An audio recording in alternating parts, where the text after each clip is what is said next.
Assalamualaikum warahmatullahi wabarakatuh. Saya Jersey Epina Putri dengan NIM 63030210075, program studi akuntansi syariah kelas 6A.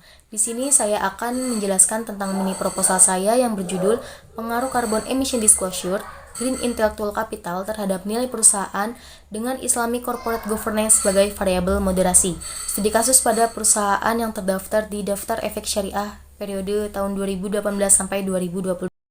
Pertumbuhan ekonomi semakin berkembang seiring dengan berjalannya waktu yang ditandai dengan perkembangan industri pada beberapa tahun terakhir. Nah, di era globalisasi yang semakin berkembang ini, isu-isu lingkungan menjadi perhatian utama dalam praktik bisnis suatu perusahaan. Semakin berkembangnya dengan industri, maka semakin berkembang juga isu-isu mengenai pencemaran lingkungan. Menurut Kementerian Lingkungan Hidup dan Kehutanan atau disingkat dengan KLHK pada tahun 2020 menilai bahwa kepatuhan sektor manufaktur dalam pengelolaan lingkungan masih terbilang rendah. Menurut data yang saya peroleh, pada karbon CO2 per kapita, Indonesia pada tahun 2022 itu mencapai lebih dari 2,5 T, di mana dari tahun 1900 itu terus mengalami peningkatan yang sangat-sangat signifikan, sehingga pada tahun 2022 itu mencapai 2,5 T karbon CO2 yang dihasilkan. Nah, justru itu harus mendapatkan perhatian lebih bagi perusahaan, karena dimana penyebab peningkatan tersebut itu dikarenakan adanya peningkatan pembakaran bahan bakar fosil, penggunaan gas maupun batu bara. Nah, perusahaan itu selain menghasilkan profit, perusahaan juga harus bertanggung jawab terhadap people dan planet agar dapat mencapai prinsip triple bottom line. Carbon emission disclosure di Indonesia itu sifatnya masih sukarela, jadi tidak banyak perusahaan yang sudah mengungkapkan karbon emisi itu. Nah, dengan diungkapkannya carbon emission disclosure ini dapat mempengaruhi nilai perusahaan karena investor sebelum melakukan investasi akan melihat dulu laporannya apakah perusahaan tersebut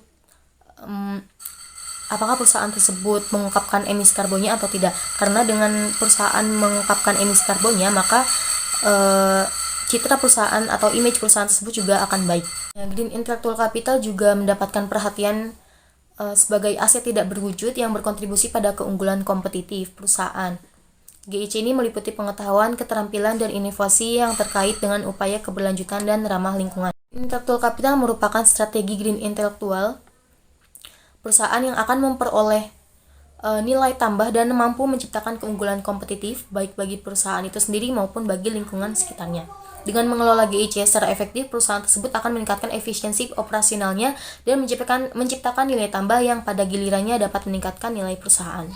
Perusahaan ini menjadi suatu indikator yang sangat penting bagi perusahaan karena dengan semakin tingginya harga saham perusahaan, maka semakin tinggi pula nilai perusahaan tersebut. Kemudian saya mengangkat variabel moderasi yaitu Islamic Corporate Governance, di mana Islamic Corporate Governance ini merupakan kerangka yang menggabungkan prinsip-prinsip syariah. Kemudian dalam penelitian ini saya menggunakan dua teori. Yang pertama yaitu signaling theory atau teori signal.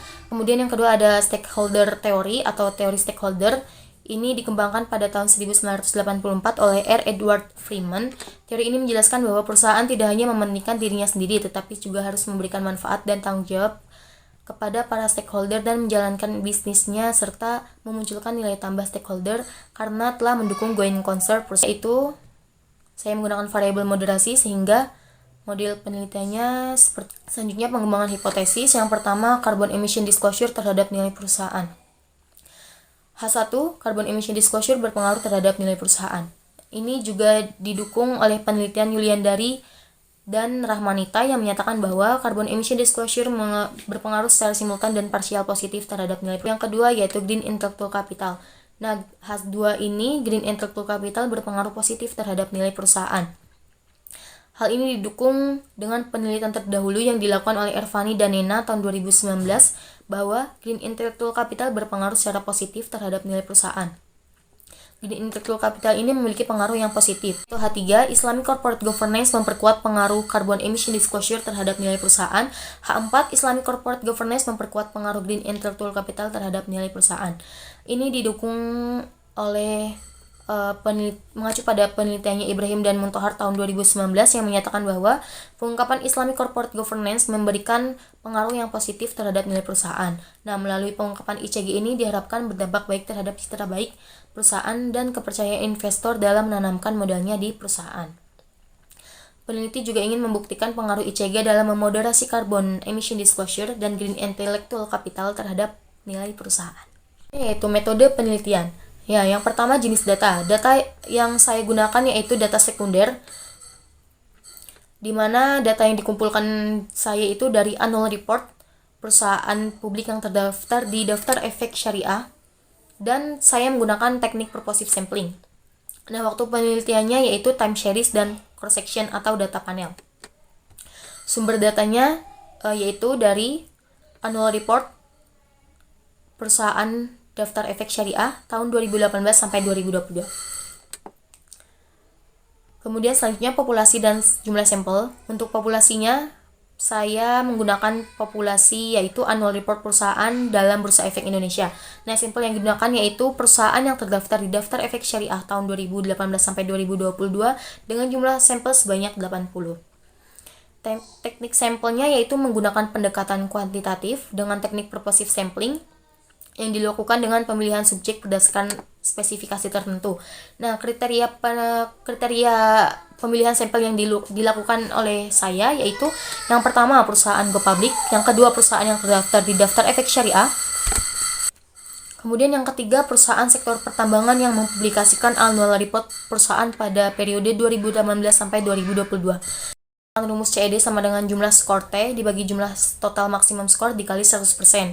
Nah, ini mengacu pada penelitiannya Hardianti dan Mulyani tahun 2000. Selanjutnya, uji instrumen penelitian yang dilakukan yang pertama ada uji validitas, yang kedua uji reliabilitas, dan uji asumsi klasik yang terdiri dari uji normalitas, uji multikolinearitas, uji heteroskedastisitas, dan autokorelasi. Untuk selanjutnya yaitu uji determinans R2, uji F, dan yang terakhir tentu saja menggunakan uji MRA karena saya menggunakan variabel